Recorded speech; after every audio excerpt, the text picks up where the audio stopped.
हरे Krishna. But Savitri व्रत हिंदू धर्म में स्त्रियों द्वारा अपने पति की दीर्घ आयु, सुख, समृद्धि एवं स्वास्थ्य के लिए रखा जाने वाला एक विशेष व्रत है, फास्टिंग। यह व्रत विशेष रूप से उत्तर भारत, महाराष्ट्र, गुजरात तथा बिहार में ज्येष्ठ मास की अमावस्या को मनाया जाता है। इस दिन महिलाएं बट यानी बरगद वृक्ष की पूजा करती हैं और सावित्री सत्यवान की कथा का श्रवण करती हैं। यह कथा पवित्र प्रेम, नारी शक्ति, साहस और पतिव्रता धर्म का प्रतीक है। आइए अब इस व्रत की मूल पौराणिक कथा को विस्तार से समझाते हैं। प्राचीन समय में भद्रदेश नामक एक विशाल और समृद्ध राज्य था, जिसके राजा अश्वपति थे। उनकी कोई संतान नहीं थी। संतान प्राप्ति के लिए उन्होंने कठोर तपस्या की और देवी सावित्री की आराधना की। उनकी भक्ति से प्रसन्न होकर देवी सरस्वती ने उन्हें एक तेजस्वी कन्या का वरदान दिया। यह कन्या स्वयं देवी सावित्री का अवतार माना गया। उसका नाम भी सावित्री रखा गया।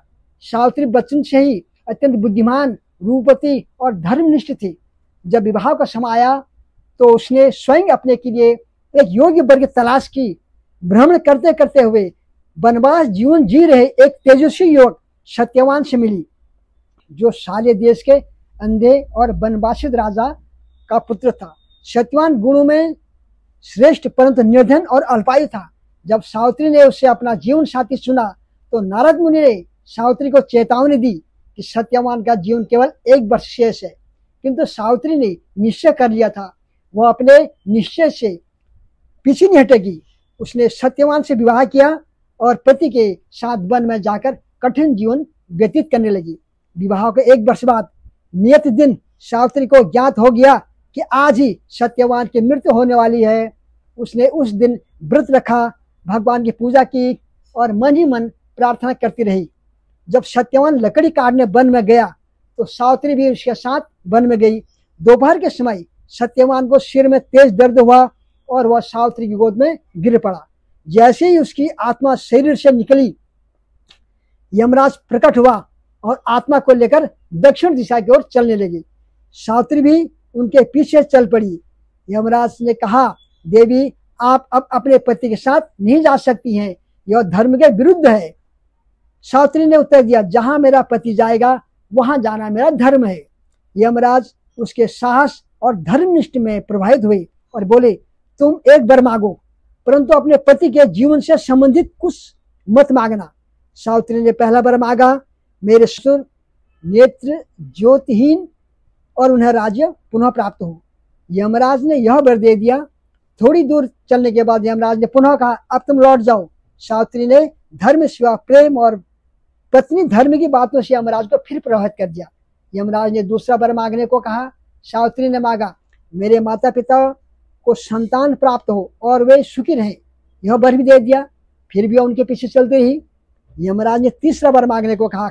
इस बार सावित्री ने मांगा, मुझे 100 पुत्रों की मां बनने का वरदान दें। यमराज ने सहर्ष यह वर भी प्रदान कर दिया। अब सावित्री ने युक्ति पूर्वक कहा, हे धर्मराज, आपने मुझे 100 पुत्रों की मां बनने का वर दे दिया है, तो मेरा पति ही जीवित नहीं है, तो यह कैसे संभव होगा? यदि आप सत्यवान को जीवन दान नहीं देंगे तो आपका दिया वर व्यर्थ हो जाएगा। यमराज मुस्कुराया। उन्होंने सावित्री की बुद्धिमता, धर्मनिष्ठा और प्रतिबद्धता धर्म से प्रसन्न होकर सत्यवान को जीवन दान दे दिया और आशीर्वाद दिया और अंतर्धान हो गई। आवागमन और राज्य की प्राप्ति, सत्यवान को होश आया और उसने देखा कि वह सुरक्षित है और सावित्री उसके पास बैठी है। दोनों घर लौटे और कुछ दिन के बाद समाचार मिला कि सत्यवान के पिता की दृष्टि लौट आई है और उन्हें उनका खोया हुआ राज्य भी वापस मिल गया है।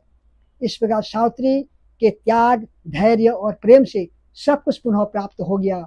इस कथा के आधार पर बट सावित्री व्रत की परंपरा शुरू हुई। बट वृक्ष यानी बरगद का पेड़ को त्रिदेवों ब्रह्मा, विष्णु, महेश का प्रतीक माना गया है। इसकी जड़ें ब्रह्मा, तना विष्णु और शाखाएं शिव का प्रतिनिधित्व करती हैं। महिलाएं बट वृक्ष की पूजा कर उसके चारों ओर कच्चा धागा सूत्र लपेटते हुए परिक्रमा करती हैं और पति की लंबी उम्र की कामना करती हैं। इस दिन स्त्रियां व्रत रखती हैं, सोलह श्रृंगार करती हैं, बट वृक्ष के नीचे कथा सुनती हैं और कहती हैं, और अंत में अन्न जल ग्रहण करती हैं। बट सावित्री व्रत केवल एक धार्मिक परंपरा नहीं है, बल्कि भारतीय स्त्री के त्याग, प्रेम, निष्ठा और अदम्य साहस का प्रतीक है। सावित्री जैसी स्त्री ने यह सिद्ध कर दिया कि नारी की इच्छा शक्ति और प्रेम से मृत्यु जैसे अटल सत्य को भी बदला जा सकता है। इस